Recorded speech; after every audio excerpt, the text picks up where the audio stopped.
This is Theory of Change. I'm Matthew Sheffield. Thanks for joining me for another episode. And we're doing a live one today with Noah Berlatsky to talk about one of the most absurd and stupid fake controversies cooked up by the right wing in a number of years. And I'm talking, of course, about Sydney Sweeney and American Eagle and the ad campaign that she did for them. Featuring her wearing a jean jacket and pants, and which it was basically kind of a play off of a very kind of infamous, frankly, ad from the 90s. I guess it was the 90s, yeah, featuring Brooke Shields when she was 14 years old. And that was kind of creepy. And they were trying to basically do an edgy, quote unquote, type of ad and get controversy. But it didn't work initially, and like people weren't really paying attention to it. There was a little bit of commentary here and there of people talking about beauty standards and Eurocentrism and that sort of thing. But overall, people are just like, "Oh, Sydney Sweeney did an ad," and a lot of people had never heard of Sydney Sweeney. Like, I think that's the thing that when I have posted about a thread about it yesterday. I've gotten so many replies from people saying, "Who the hell is Sydney Sweeney?" Have people said that to you, Noah? Not. I mean, I haven't talked about it a ton, but I haven't. Uh-huh. I mean, I kind of know who she is. I don't know. Well, you do, yeah. You are a media and political writer, so of course you know. Anyway, so yeah, but yeah. I mean, I'm not that surprised because she's a relatively new.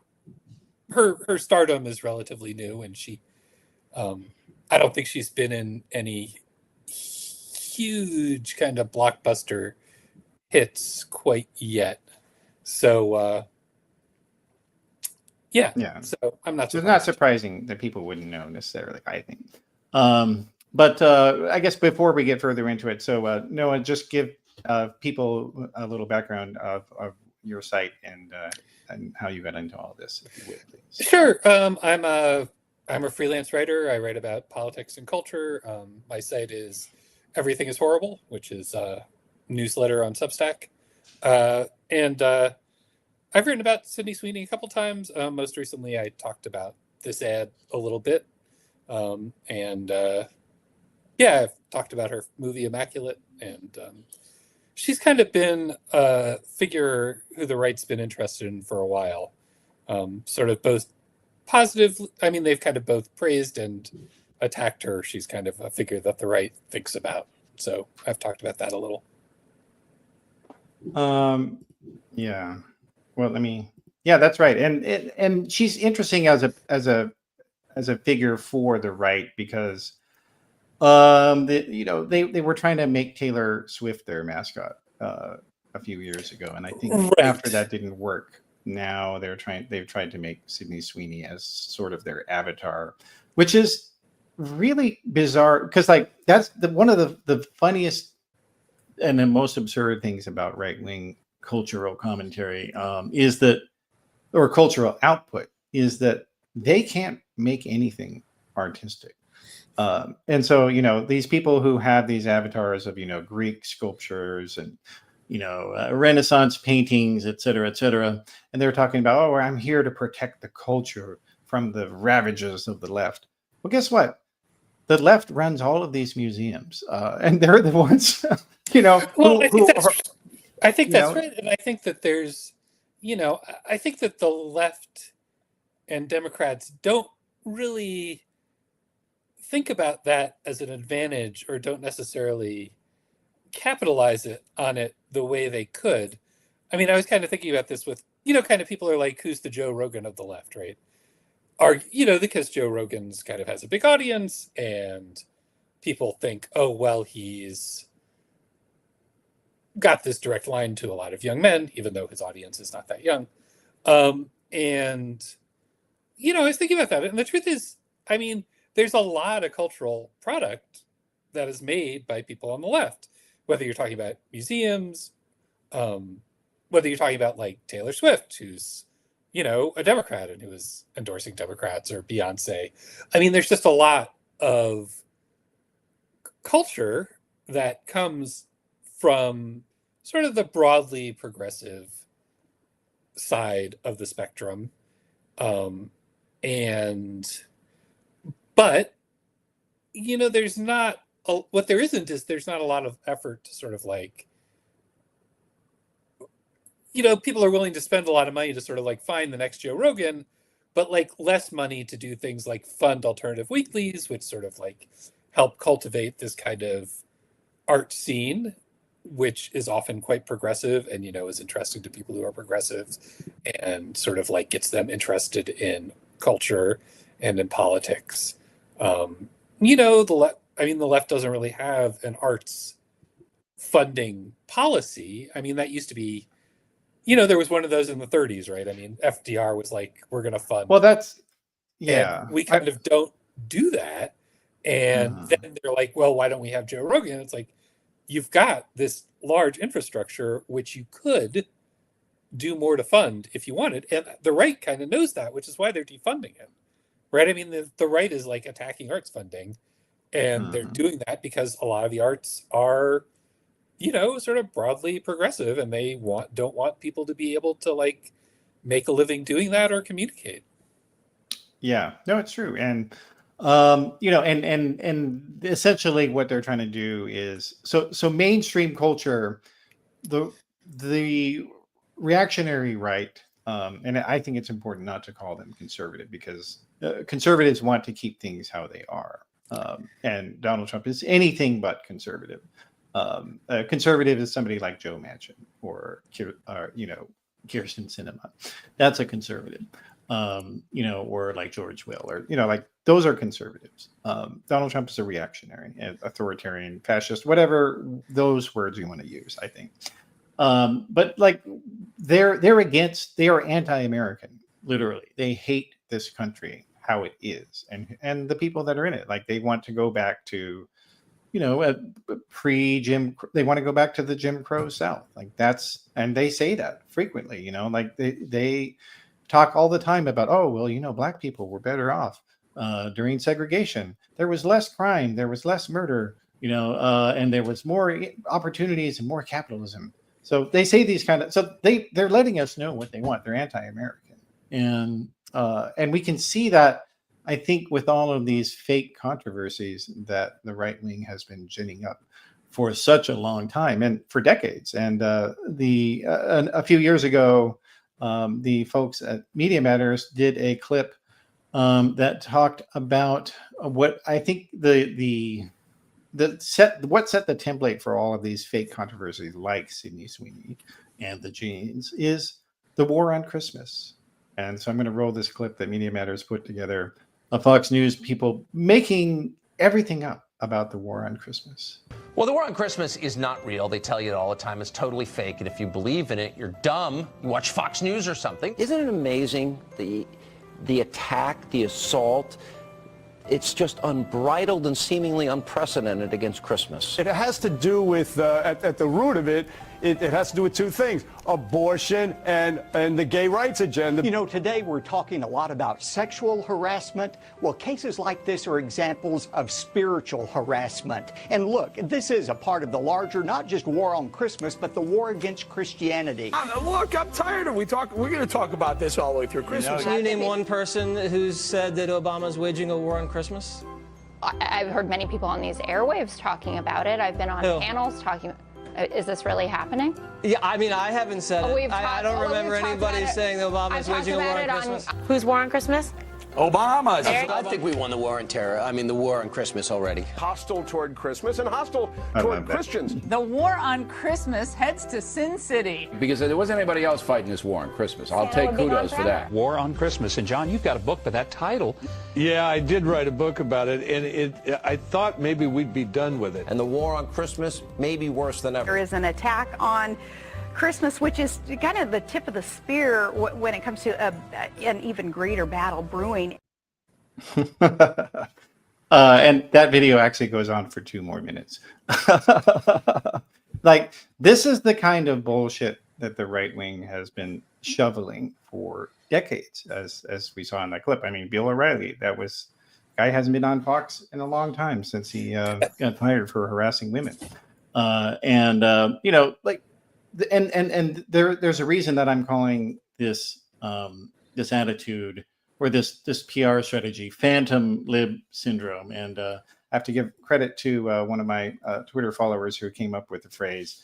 Very excellent phrase. And the reason it's phantom lib is that when you look at right-wing policy outputs, they don't exist. They literally don't exist in terms of like, they don't write policy papers that are coherent. And the things that they do essentially amount to, what's your policy on X? Cut the budget. That's it. Like, their model for how to respond to natural disasters is Katrina. Their model, like, and we saw that during COVID, when they had this, the policy that the Trump White House desperately wanted to do was just let people die, let it rip, and kill grandma. And some of them even explicitly said that. So their policies are so dumb and so abhorrent. No one, except for the most psychotic people who run the Republican Party, would want to vote for that. And so they have to, so they can't argue for their policies or against, more even centrist or liberal progressive. They can't argue against any of the other ones. So instead they make up liberals to get angry at, I think. And that's the phantom lib. Because who better to argue with than someone that you made up? Yeah, I mean, I think, so I guess I think two things. I mean, I know you were talking about this New York Times article, which sort of like looked at who was actually talking about the Sydney Sweeney, and it was, it's not Democratic leaders or even mostly big accounts. It's mostly been, there were some smaller accounts and they kind of get cherry picked, and then the right kind of works itself up to yell at them, is kind of your take. And I think that's true that they do that a lot. I think it's also, I think with Sydney Sweeney in that ad, they're not, like I said before, the right's been, Richard Hanania especially, sort of like touted Sydney Sweeney as a kind of, that she was an attack on the left just by existing, because she's, conventionally attractive white woman, and he thought that that was somehow triggering for the left, as if there aren't any other, conventionally attractive. Which is so absurd, because they also complain that Hollywood is filled with liberal leftists. So the leftists are either controlling all of the women or none of them. Well, they also, the right's also very anti-sex. So, they're trying to censor, pornography. They're trying to censor basically anything they see as talking about sexuality. So, so there's that contradiction. But the point is that she's kind of somebody who was on the right's radar before as somebody who they felt they could rally around. So, and I think this ad, what I wrote about is, I don't think personally that it's that the ad was intended to be this kind of white supremacist cheerleading statement or anything. Yeah, not at all. But I do think, what I do think is that there's this, what I called kind of common sense eugenics. The idea that there's good genes, and that good genes means something like being, looking like Sydney Sweeney, which means, basically thin, white, able-bodied.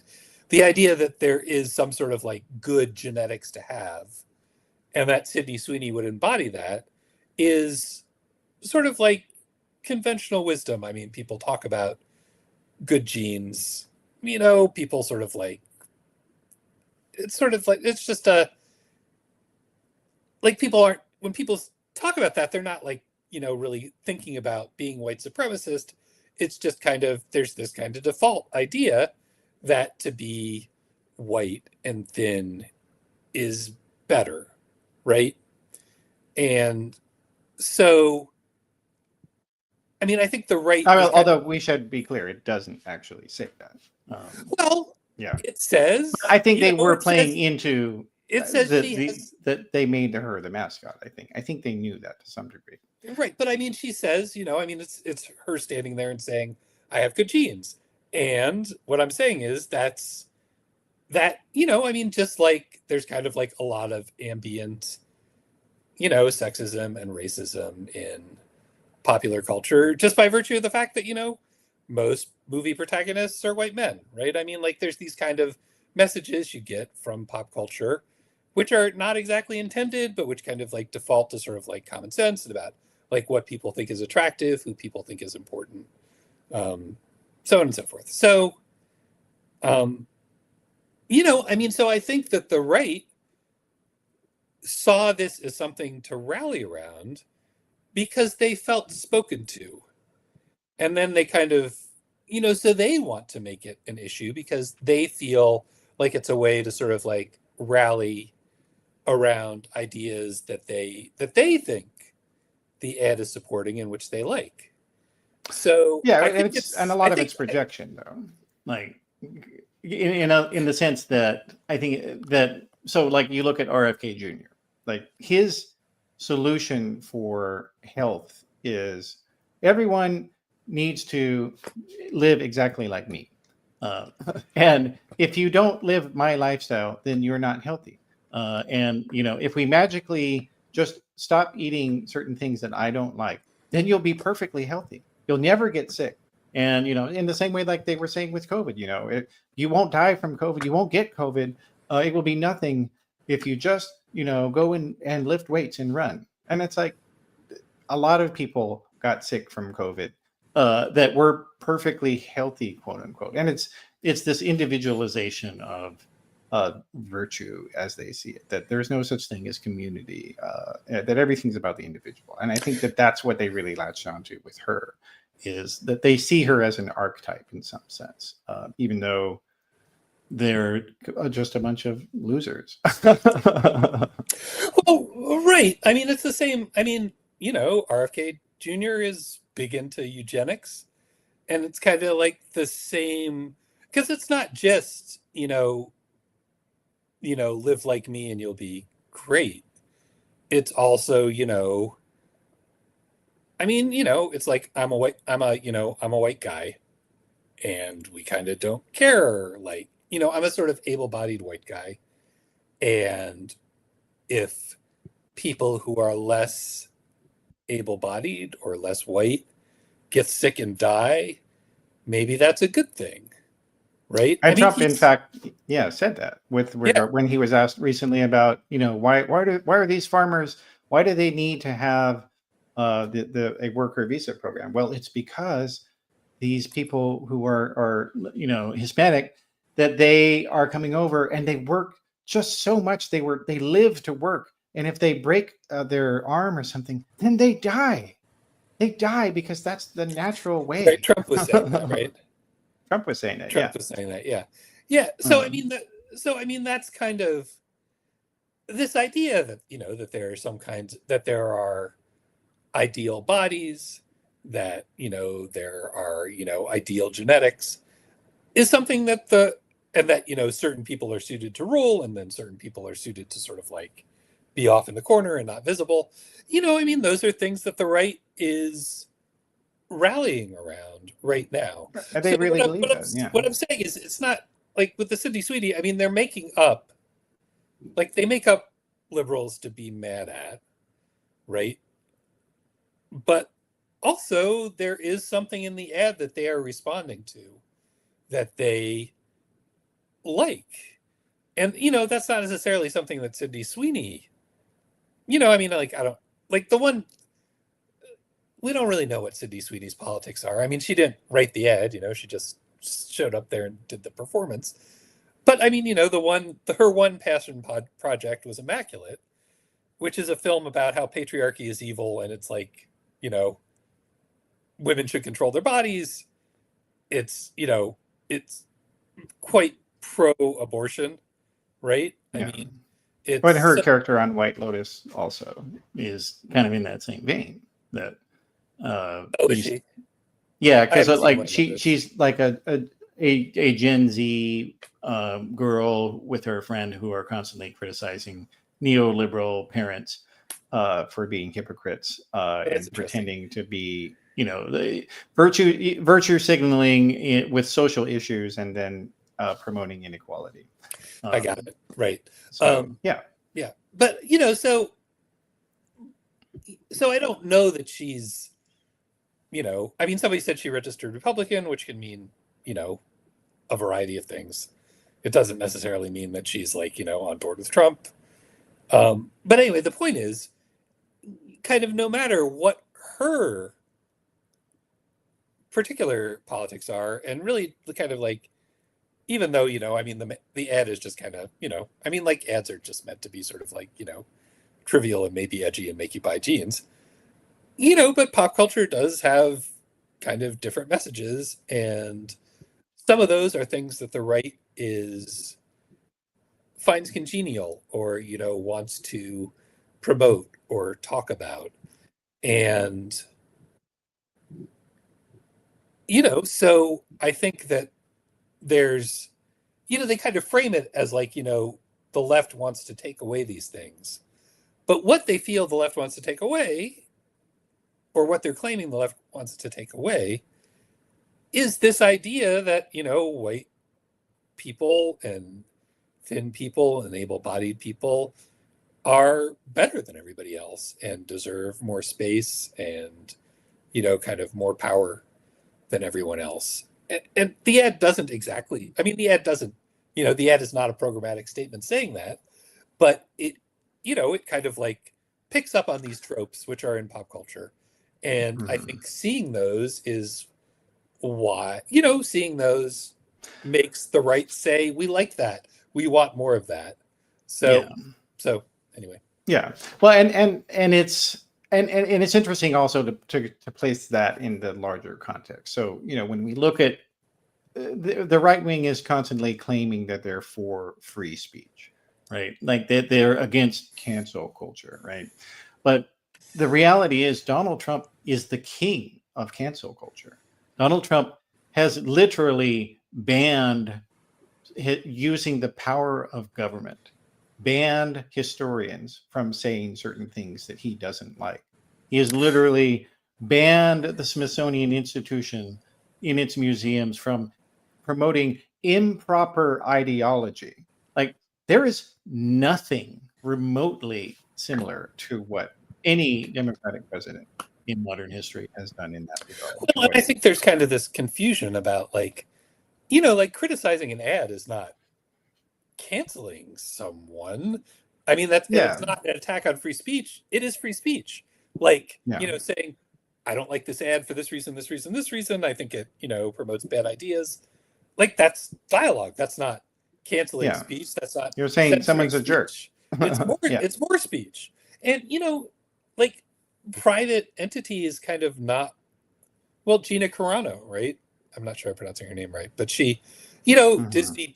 The actress, The actress, Disney stopped working with her because she made offensive statements about the Holocaust. I mean, she kind of compared, having to get a COVID vaccine to, Auschwitz, which is like, that's, like that's the sort of thing where people say, geez, that's messed up. I don't know that I want to work with somebody who's, doing that. But now Disney has decided, because the Trump administration is pressuring people to work with people on the right, kind of whether or not they want to. And, forcing private entities to sort of like hire your ideological, friends as, that's the opposite of free speech. It's like saying that you have to print government propaganda in your paper, right? I mean, people generally think of free speech as like, oh, you're not censoring speech, you're not preventing us from saying something.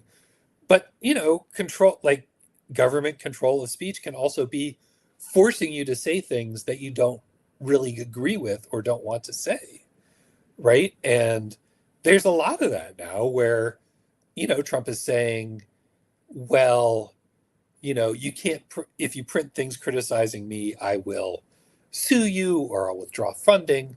But also, you have to hire at these universities, you need to hire people I like. You need to basically, which is quotas. Yeah. Yeah. Like quotas, ideological quotas for conservatives. That's, that's forcing speech. That's censorship of speech. That's government controlled speech. And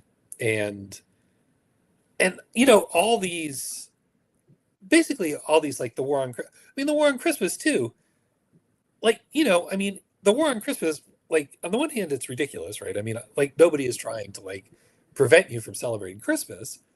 But what people do sometimes ask is that you recognize that there are people who are not Christians, right? Yeah. I mean, that's what Happy Holidays is. People are saying, well, I understand that, saying Merry Christmas to everybody doesn't necessarily make sense because other people exist and we want to be inclusive.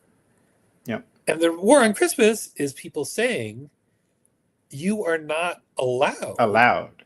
You're not allowed. We want to use government force and harassment to prevent you from, acknowledging that everybody isn't a Christian, that everybody isn't even religious.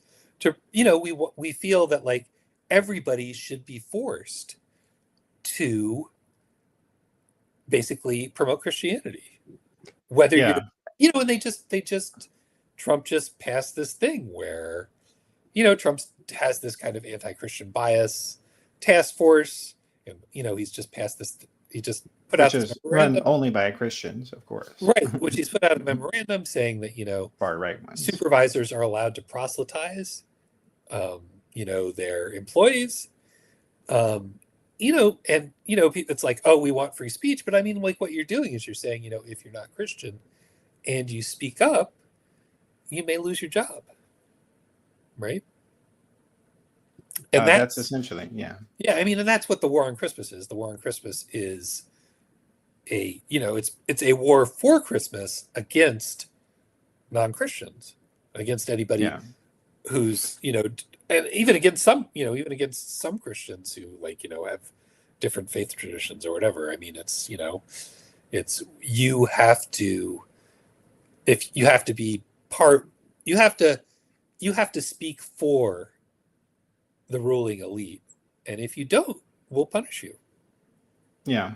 Well, and on that point with the war on Christmas, I mean, the original war on Christmas was launched by right-wing Protestants. Like, that was what one of the things Oliver Cromwell did when he took over England, was he prohibited people from celebrating Christmas.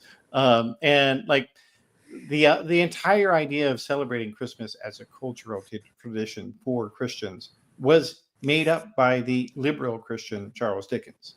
It was literally the left that came up with Christmas as a public spirited holiday. And like, so all of their history is just completely backwards. Like, early Christians weren't interested in celebrating Christmas as a thing. That Easter was the primary tradition, not Christmas. And as the Puritans and many other right-wing Protestants frequently pointed out, like a lot of the Christian ideas and the timing were very related to ancient pagan festivals and whatnot. So it was always absurd. More recent, I mean, most Christmas, like a lot of the big Christmas songs are written by Jewish people. That's the other thing. Yeah. So it's just, I mean, it's not, like, it's absurd. Lots of people who aren't necessarily Christian like Christmas, because kids like it. That's kind of the big thing. It's appealing, but people in Japan love it. But I mean, but forcing people to take part is, it's censorship and it's government coercion. Yeah, and that's and that really is a point that these guys don't, like, the base, I think, doesn't understand any of this stuff. The elites, they're deceitfully manufacturing all this stuff, that they love elevating things that are not significant. And they've done this for years. I mean, whether it's I think the Red Scares, like imagining the communists under your bed everywhere, and the black, like, again, all of the things that they talk about and claim that they're against, they're the ones who started cancel culture. Like William F. Buckley's first book, God and Man at Yale, is literally him saying for the entire book, Professor so-and-so doesn't believe in Jesus. Professor so-and-so said the resurrection never happened. Professor, what's her name, says that, socialism is better than capitalism.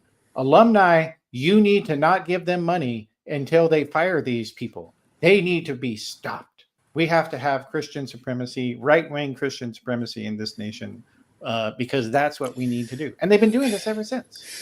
So, I mean, I think one way to look at that is kind of like, sort of what you're saying is like, it's hypocrisy, right? I mean, they're saying one thing, but the truth is the opposite. And I don't exactly know that it's hypocrisy. And I don't know that the base is necessarily confused. Oh, it's not hypocrisy. I wouldn't say that. Yeah, it's like just they believe certain people deserve all the rights and everybody else should be crushed, right? I mean, it's fascism, and fascism is not about sort of saying, well, the playing field should be equal for everybody. Everybody should be able to speak. Everybody, like this liberal idea that, everybody should have rights. Everybody should be able to speak. Everybody should be equal before the law. And, that's think that, right? I mean, the Nazis didn't think that. The founders didn't really think that, right? I mean, they thought that equality should only be extended to people with certain characteristics, who, if they were men, if they were sort of like relatively affluent, if they were white. And that was kind of, and that's kind of the fascist ethos, the idea that certain people have rights, and that those rights are in large part the right to crush everybody else, the right to subjugate everybody else. And that's what a lot of this is. And, that's why the Sydney Sweeney ad resonates, because it's got this idea that, certain people are better, that's how they interpret it. I think it's there. I think it's a joke, but again, it's kind of like playing on this kind of this folk wisdom that certain genes are better.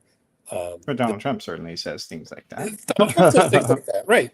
And that kind of relates to like, being able-bodied, being thin, being white. Which I guess he's neither thin nor able-bodied, right? Which is ironic, and has the brain of a sixth grader. Yeah, I mean, he says he is both those things. I think that's unfair to sixth graders, but but yeah, I mean, so that's kind of, that's where the impetus for I think that's where the impetus for embracing that it comes from, and and that's also the impetus to sort of like find people online, this kind of constant cultural churn where you're constantly looking for people, like, one to be mad at, right?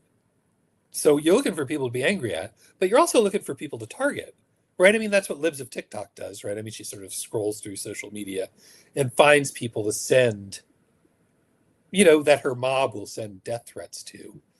And so it's kind of ridiculous. Like, it's a way to like drive traffic and get money, right? So that's why the right-wing media likes it, because you want to keep people revved up and angry. Because otherwise they actually start thinking. And you can right. I mean, they're not, and they won't necessarily tune in. But, it's also a way to it's also like a way to organize, right? I mean, you kind of have these constant, constant roving harassment campaign, which you can then point at anyone, right? I mean, and you can try to like, if somebody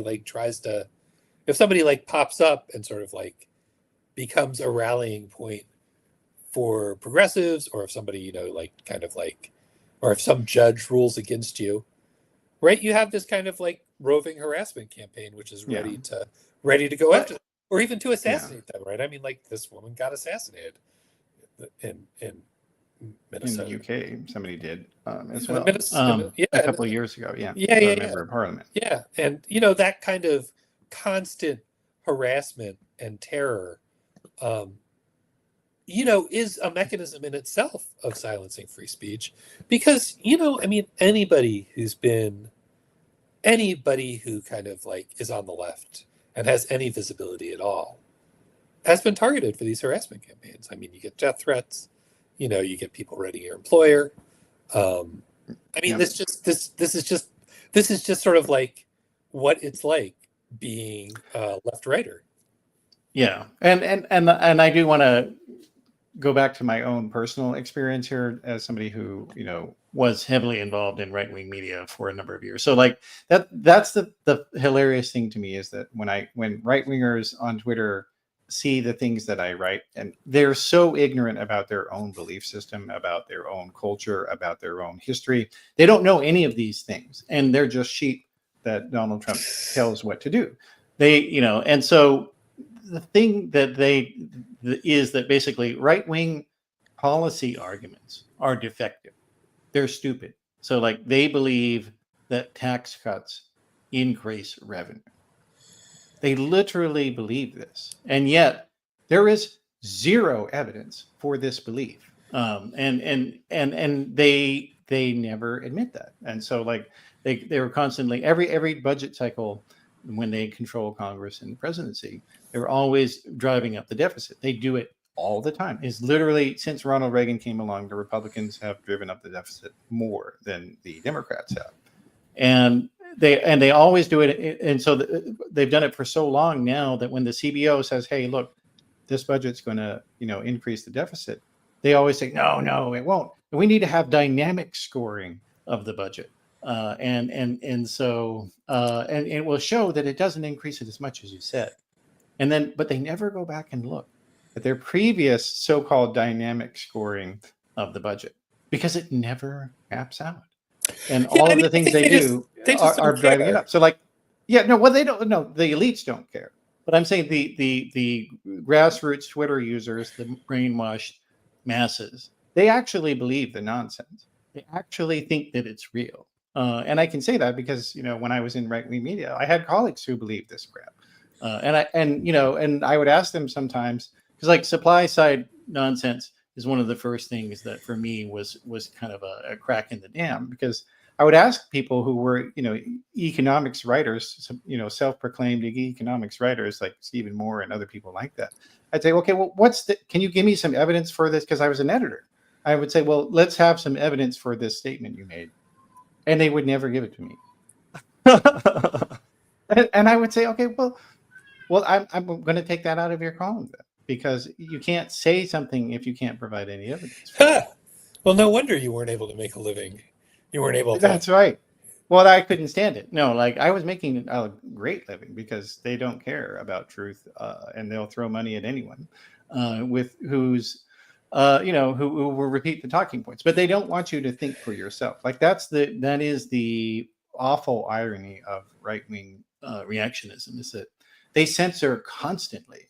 Like if you are somebody like, and as another example, like townhall.com and redsite.com are owned by this right-wing Christian radio company called Salem. They fired people who were anti-Trump Republicans, people who thought that Donald Trump was a rhino, Republican in name only. And if you thought that, you were shown the door, because they censor anyone who disagrees with them every time they have power. And that was another thing that really kind of stuck in my craw, to use the idiom, that they don't believe at all in free speech, and they never have. Yep. They just and it's unfortunate that they are now, in complete control. Yeah.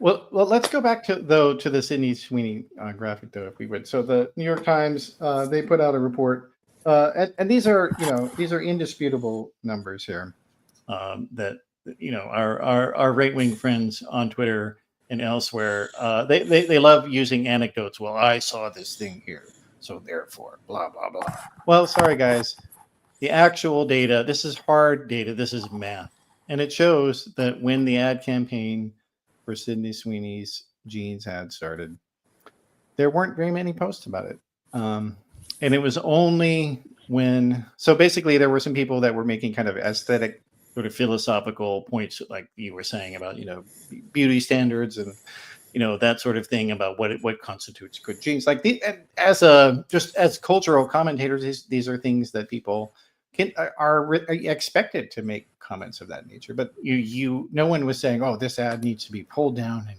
removed from the internet. Sydney Sweeney needs to be fired." Nobody said anything like that. But what we saw is that there was just the publicity for Sydney Sweeney, as we see on the graph, started to go down as the end of July approached. But then it dramatically picked up because of right-wing media, because they need somebody to be the object of the 2-minute hate, because Donald Trump is a failure. He needs to talk about literally anything besides Jeffrey Epstein. I mean, that's really what this is about, is he doesn't want you to talk about Jeffrey Epstein and his cover-up. I'd also point out, there have been various cycles of Sydney Sweeney discourse on the right. One of them was about the right trying to cancel her, basically, or harassing her. She posted some photographer, got kind of candid pics of her in a bikini, and so these pictures were not as staged as usually like publicity shots of her are, or as they weren't even as staged as like her selfies. She was not in control of these images, and so she looked, she looked like a very attractive human in a candid shot that was not sort of like designed to like optimize her appearance. And a lot of people on the right were like, "Oh, she's mid." There were a lot of posts about how she wasn't really attractive, and basically how dare she appear in public without being sufficiently attractive or whatever. And that's kind of been memory hold now that the right has decided, oh, she's on our side. But I think that that's also this kind of like this idea that women exist in public for men to evaluate and make comments about. This idea that the whole point is like basically like who has the best genes and who looks the best or whatever. And that's, and people don't, that's not necessarily something people think of as censorship. But of course, like being a woman in the public eye and having men constantly sort of like attack you for what you look like, even if you're Sydney Sweeney, it just makes it very difficult, makes it more difficult for women to sort of like speak in public and, to sort of like, to sort of like have their voices heard. And, that's much more of an issue in terms of like free speech and who gets to speak than, some people criticizing Sydney Sweeney had, right? But just ask any woman who's been on Twitter for more than a few months, like how much do you get in your direct messages? Like just rape threats, murder threats, go kill yourself threats. They happen every day to many women, and the right just wants to pretend that doesn't happen. Like that is the ultimate cancel culture. Yeah, and again, the thing about this sort of body image with the jeans ads. The thing about Sydney Sweeney is, she gets accused of not being perfect enough too. It's like when you have this idea that the whole point of women like existing is to be rated by men, everybody is targeted, even somebody who fits most of the beauty standards, supposedly, like Sydney Sweeney.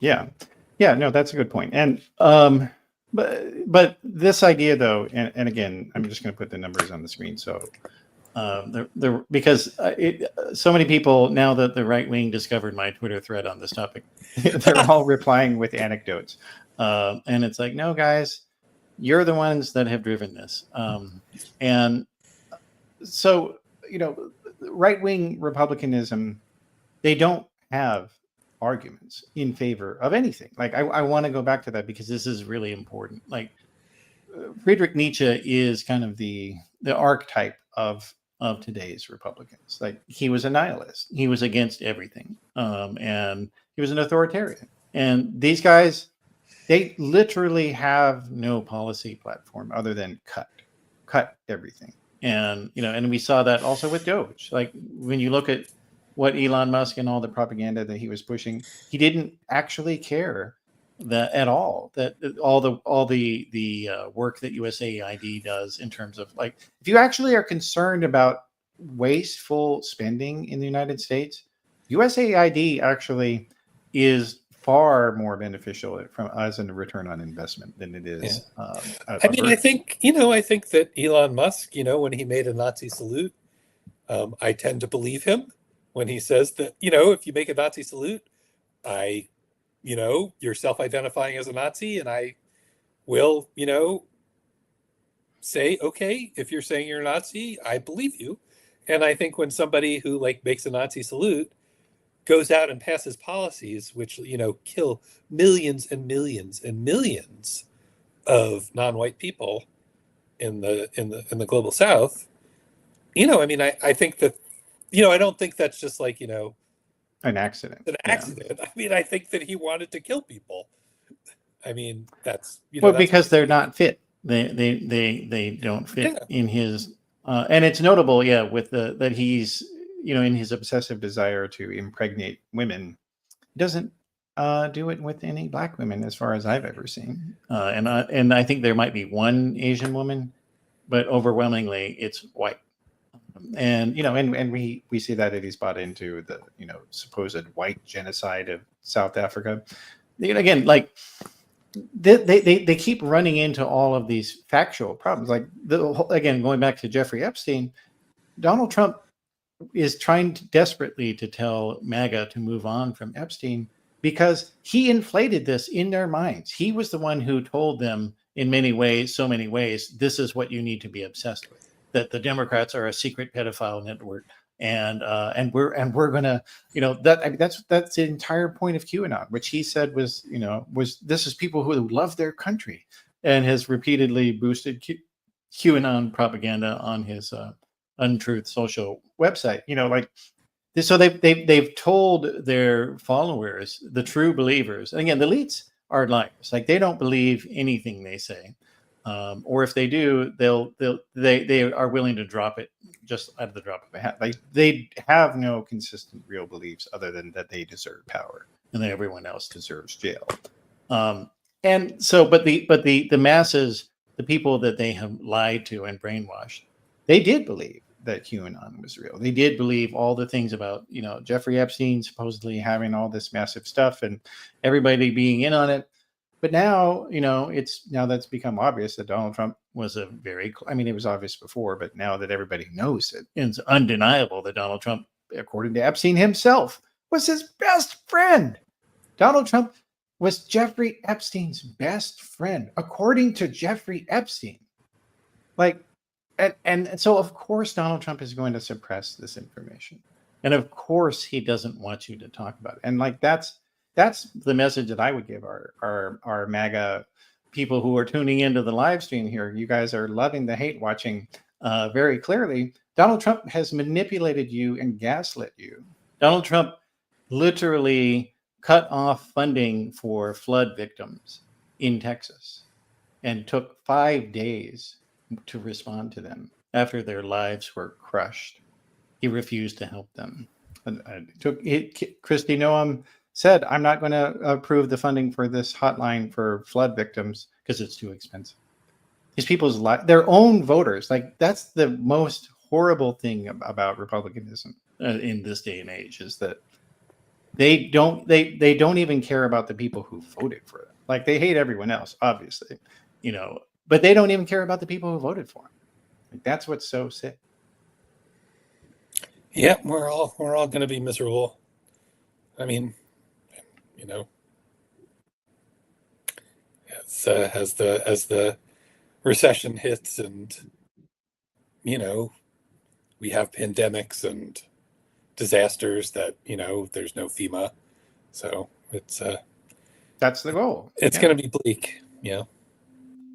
And that's but it fits within this Nietzschean tragic worldview, because in this worldview that they all have, the base and the elites, community doesn't exist. Shared responsibility, shared care for each other and other people. It's not real. It's not even possible. Like Ronald Reagan's infamous phrase, the most scariest phrase in the English language are, "I'm from the government and I'm here to help." Do right-wing Republicans really think that when FEMA's calling to help them recover from a hurricane? Would they say that? Would they believe that? No, they wouldn't believe that. But they ultimately believe it for other people. So other people, not them, deserve to have to live in penury and poverty and homelessness. They deserve it, but not me. Like that is the self-centered, egotistical epistemology that they've got. And it's, and we see that every day. And we certainly see this with the Sydney Sweeney story, but they have to have an object of 2-minute hate, and they have to change it because people get bored. They need a new hate, like the green M&M. Remember that one? Can you remind the audience about that one? I mean, I barely remember. I don't know. Do you remember? It was something. It was that. So they were mad that M&Ms had given the green M&M lower heels. Yes, and they talked about it for months. They were upset about that, and like they have to blow up these things that don't affect anyone, and they even do this with and we can even see this on the issue of trans athletes, so like trans athletes, there are basically none of them in this country. And according to the NCAA president, Charlie Baker, he had testified before Congress that so the NCAA has more than 550,000 athletes. And according to Charlie Baker, the NCAA president, there were fewer than 10 trans athletes. So this is the Sydney Sweeney genes. This is War on Christmas. This is green M&M. That's actually what the anti-trans discourse is. That trans people existing in public, they don't affect you. If you're like a rural Republican who lives, in the middle of nowhere in Idaho or, Arkansas or North Dakota, trans people are not affecting you in any way. So just leave them alone. Let them live. But they can't do that. Like that is the paradox of right-wing, of fascistic authoritarianism. Other people existing differently cannot be allowed. Right. Well, I mean, attacking trans people is also a way to attack other queer people. It's a way to attack gender nonconforming people, and gender nonconforming people include Black people, especially Black women, in their view. I mean, because at the Olympic level, efforts to ban trans people have mostly ended up targeting Black women. Kester Samiana, who's they decided that her hormone levels were wrong and banned her, and she's a cis woman, not a trans woman. But I mean, that's kind of the same thing with it's kind of the same thing with these like trans sports bans or trans bathroom bans. I mean, it's like, again, it's like a way to organize. Like, it's not that these people are bothering you, but it gives you an excuse to target them and to target lots of other people too. The main people who get targeted using bathrooms are often other queer women or gender nonconforming women, and people often know that they're not trans, if somebody, but it's an excuse. It's sort of like, it's just an excuse to sort of like target trans people, queer people, and like just lots of people who might, look different or be gender nonconforming or be wearing the wrong thing or whatever, these, like, on the one hand, it's ridiculous and, silly, and it's a way to like get people excited about stuff that isn't really affecting them. But again, it's also a way to sort of like justify and encourage and co-sponsor mob violence against a whole range of people who, you know, might be trans, might not be trans, but who are just like, you know, somebody who you feel like is different. And that's a way to sort of like build fascist power, is to sort of like have these constant enemies to attack and to distract and to destroy. Yeah. And distract. Well, to distract. Because like, I mean, you wrote earlier about that Trump hasn't fulfilled his campaign promises. Like, he has not go into that if you would, please. That's right. Oh yeah. Well, I mean, you know, there are some, you know, sort of like spineless mainstream media who were saying that Trump had fulfilled his campaign. You know, like, why are people upset with Trump? Because he has fulfilled his campaign promises. But of course, he hasn't fulfilled his campaign promises. His main campaign promise was to lower prices, to actually lower them. Like, he wasn't just saying, I'm going to, you know, decrease inflation. He was saying, oh, I'm going to get in office and prices will actually go down. He literally had signs of that. Trump, lower prices, Kamala, higher prices. That would be terrible. Like, you don't actually want deflation. That's a sign of a horrific recession, which we may well get to. But, you know, but yeah, I mean, he hasn't lowered prices. I mean, he's put huge taxes on consumer goods, which is going to raise prices. Inflation has been up anyway. So yeah, I mean, you know, prices are up. Inflation is increasing. It's going to increase even more now that he's put these tariffs in place. So that's a big promise that he's done the exact opposite of what he said he'd do. You know, he also, I mean, you know, he said I'm trying to think what else I talked about. He said another big promise he made is that as soon as he gets into office, these wars would end. The war in Ukraine would end. The war in Gaza would end, right? And he basically said, as soon as I get in office, you know, within 24 hours, I'll have a negotiated settlement in both those places. And of course, that did happen. You know, I mean, the war in Ukraine is worse. I mean, Russia has increased its aggression. There's more deaths. There's more bombing. You know, Gaza is obviously, you know, a complete nightmare. You know, and Trump himself has kind of like sort of half admitted both those things. I mean, even he has admitted that children are starving in Gaza. He's like, oh yeah, that looks kind of bad. And, you know, even he, you know, I mean, like, he's kind of said, oh, I was joking when I kept saying over and over that I could solve Ukraine in 24 hours. You know, he said I was a joke. I was exaggerating. But, you know, I mean, he wasn't joking or exaggerating.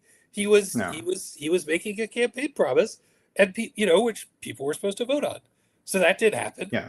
You know, and he also, you know, he said, I mean, even the things where he's sort of doing stuff he said, like, you know, he said, I'm going to deport.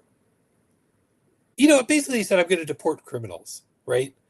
And that's what people heard. People heard him say, I'm going to deport criminals, and they will. You know, he was claiming that there are lots of dangerous criminals, lots of dangerous immigrant criminals, and he needed to deport all of them. So that was a lie. You know, there aren't lots of dangerous criminal immigrants. That's just not true. They commit crime at a lower rate, in fact. They commit crime at a lower rate.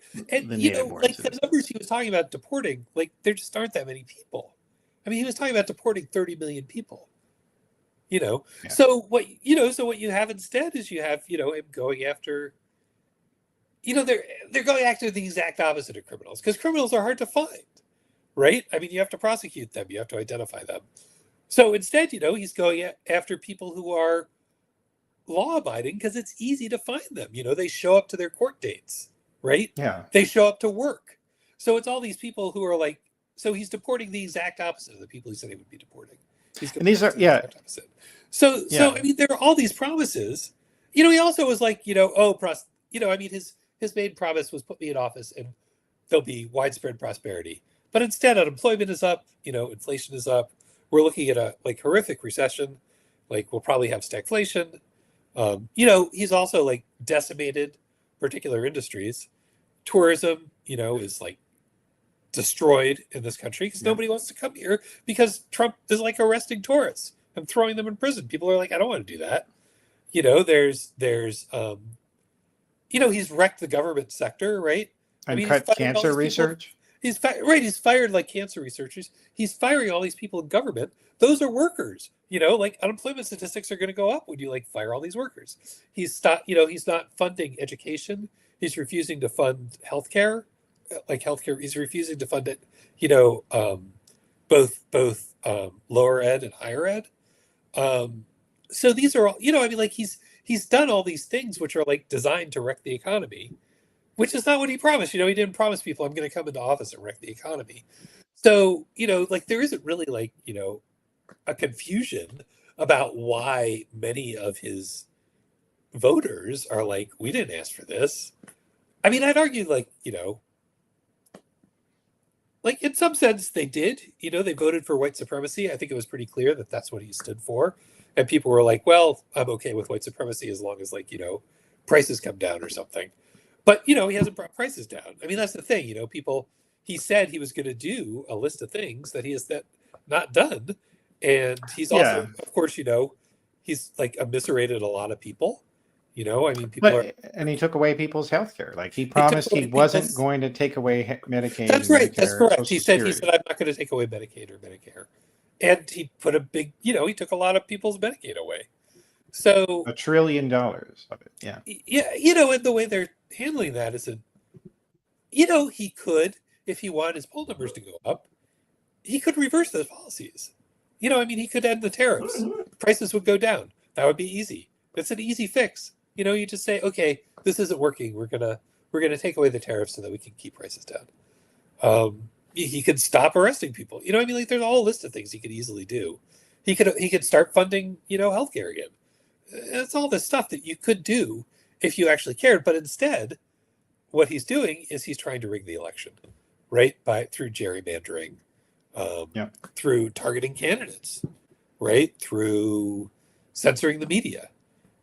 So it's all this effort to cheat, basically, rather than trying to actually do what his voters want him to do. Yeah. Well, and he, he ran on saying he was a different kind of Republican. But in fact, he's, basically his first term, he was Paul Ryan's errand boy. And then in his second term, he's Russell Vought's errand boy. Like that's essentially how it is. Stephen Miller. And Stephen Miller, yeah.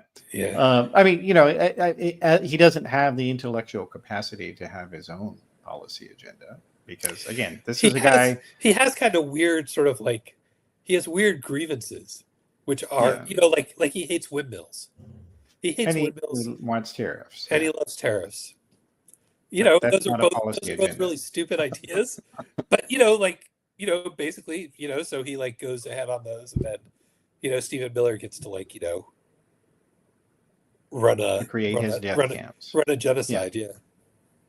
Yeah. Well, and it's, and again, like that's why this is why they have to invent these, liberals, like picking, like one of the other things in my evolution outside of the Republican Party is, I used to pay people to highlight random people on the internet, just like libs of TikTok did. I have paid a guy that was reading democraticunderground.com. But eventually I realized there are people with, crazy viewpoints all across the political spectrum. But the difference is those people have power, lots of it, in the Republican Party. And on the Democratic side, they have nothing. Like there was like Hank Johnson, the congressman Democratic congressman who infamously was worried about the island of Guam tipping over. Like, I got that as a response for, oh, well, the Democrats are just as dumb. And it's like, you cited a backbencher from, what was it, 8 years ago? Like, that's the best that you can think of. And meanwhile, Donald Trump is out there on any given week saying that windmills cause cancer. Or that, they make whales angry. when people in the Democratic Party say conspiracy theory garbage, they tend to be ejected, and then they go over to the Republicans, right? I mean, that's Tulsi Gabbard and RFK Jr., right? They were kind of wacko conspiracy theorist assholes who were Democrats, and Democrats said, fuck off. And now they're, in the Trump administration, which was their logical home, the home for, grifters and cranks to, kill us all. Yeah, essentially. And that's, I mean, yeah, that is a great point. And, and this is, again, why they have to elevate the small level TikTok users. Like, somebody, some random person posting a thing on TikTok, that person has no power over the Democratic Party.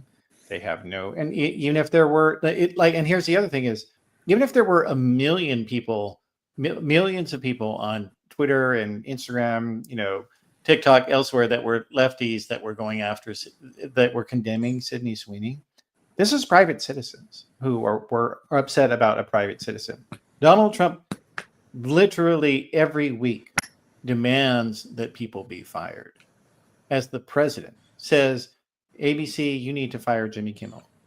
And his own FCC commissioner, Brendan Carr, has literally said that Stephen Colbert getting canceled by CBS is, quote, a consequence that comes from Trump.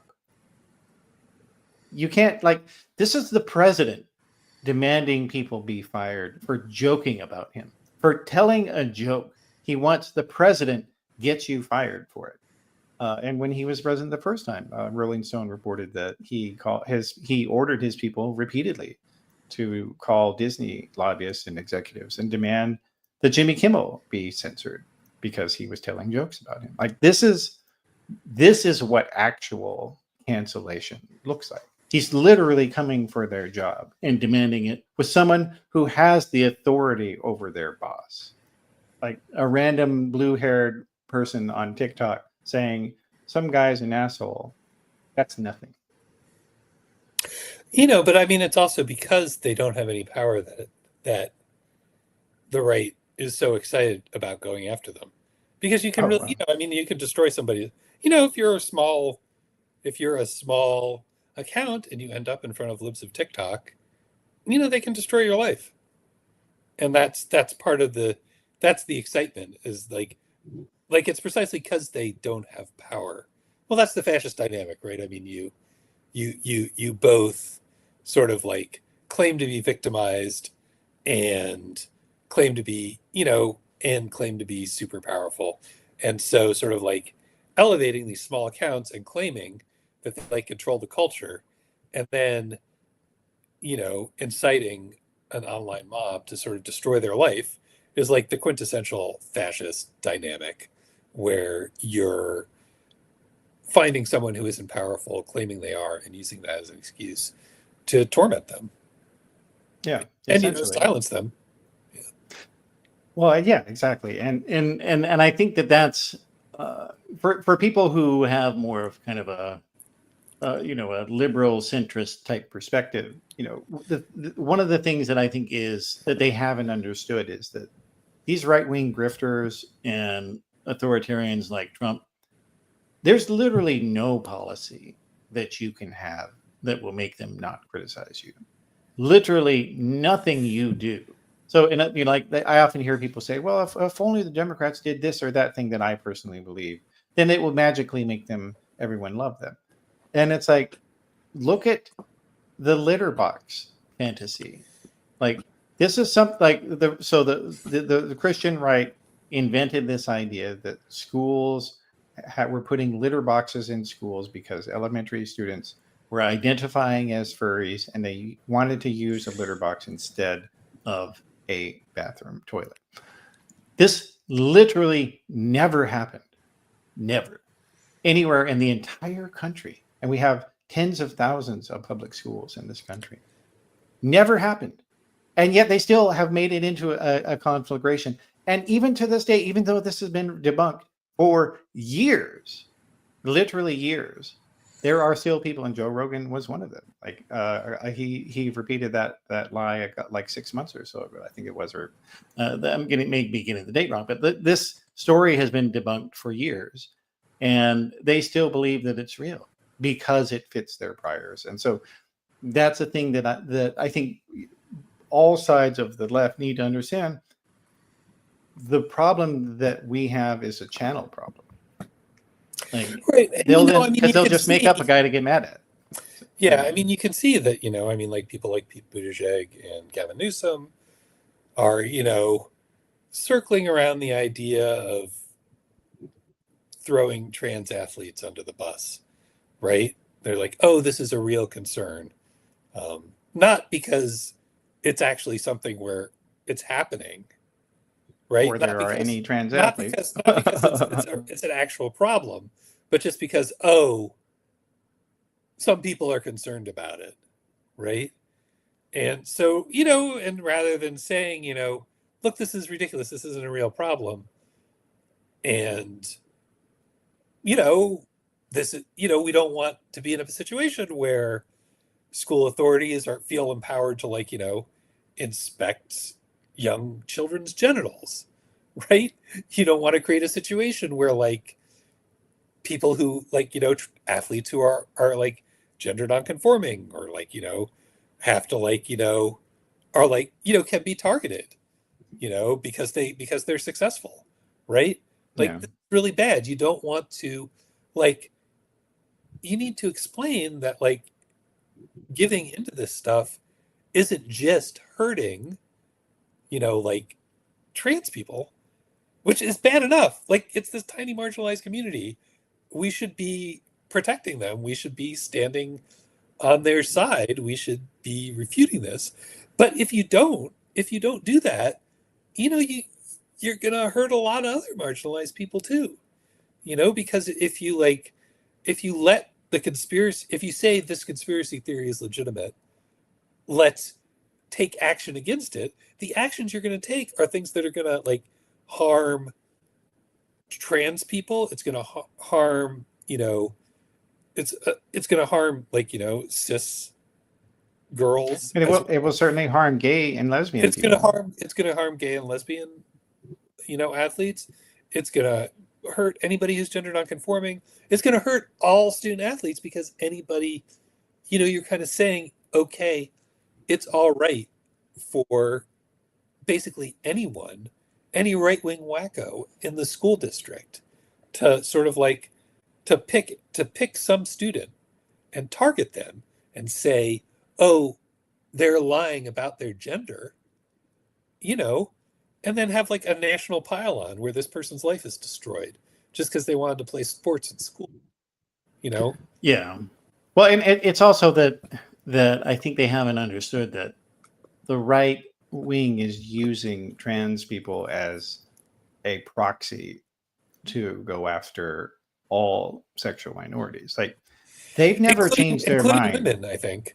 Yeah. Well, yeah, they've never changed their mind about same-sex marriage. And they are not going to. And in fact, they say in their private spaces to each other, our goal is still to repeal, to repeal it. And they've already, in fact, launched a lawsuit to overturn Obergefell versus Hodges because they're like, well, hey, we've rigged the Supreme Court in our favor now. And so since we got rid of Roe versus Wade and all of these other things, well, you know what? We're just going to go and get rid of that too. And that's why you have to stand up for people who are, who are not popular, but who still deserve their rights because they are the frontier of freedom ultimately. And if you don't defend that freedom, then they will come for your freedoms as well. Is what I would say. All right. Well, do you have any closing thoughts here? I think we can get ready to wrap up. No. I think I'm good if you are. Okay. All right. Well, good. All right. Well, thanks everybody for joining us live, and we'll have this up as after the fact later today. And so that will do it for this one. Thanks everyone. Thanks, All right. Thank you. Thank you for having me on.